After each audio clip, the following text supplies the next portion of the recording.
আমার মামুনুল হক, ওনার সাথে আজকে ফিজিক্যালি আমার প্রথম দেখা। ওনাকে দেখে আমার যে স্মৃতিটা মনে পড়ছে, ওনারও মনে আছে কিনা জানি না, কয়েক বছর আগেও মনে হয় 2 বছর আগে ওনাকে যখন জেলে নিয়ে আসলো, উনি জেলের যে জেলখানার যে গাড়ি, তো ওনার মাদ্রাসার জামিয়া রহমানিয়ার বেশ কিছু ছেলেরা খুব ভোরে সম্ভবত বোখারি শরীফ বুকে নিয়ে ওখানে লাইনে দাঁড়িয়েছিলেন, তারা তাদের উস্তাদের কাছে বোখারির সবক নিতে চান।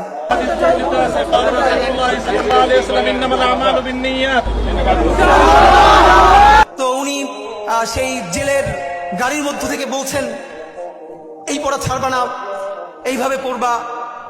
আমি ভাবি আসলে এই যে মাদ্রাসা শিক্ষা, মাদ্রাসার শিক্ষক ছাত্র জুলুম, এই নিয়ে তো প্রচুর কথা বলি, কিন্তু সত্য কথা এই পরিবেশটা আসলে বোঝা যায় মানে রুহানিয়াত এমন জিনিস, মানুষ নিজের চেয়ে নিজের উস্তাদকে ভালোবাসতে পারে, এটা মনে হয় সম্ভবত খুব কাছ থেকে না বুঝলে আসলে না চিনলে মানুষ বুঝবে না। তো শিক্ষক উনি যখন বলছেন যে এরকম পড়তে শুরু করবা, পড়া ছাড়বা না, তখন সেই ছেলেগুলো বুকে বোখারি শরীফ জড়াই ধরে কাঁদতেছে রাস্তার মধ্যে। হ্যাঁ হুজুর, এটা শুনবো।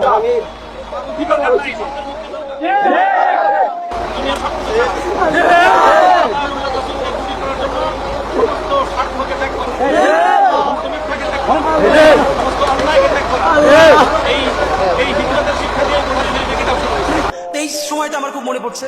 আর আজকে এখানে এসে আপনাদের কাছে শুধু একটা কথা বলতে চাই, বিনীত অনুরোধ। আপনারা দেখেছেন যে আমরা 3টে গণহত্যার কথা সবসময় একসাথে বলি। আমরা বলি জুলাই, পিলখানা ও শাপলা গণহত্যা।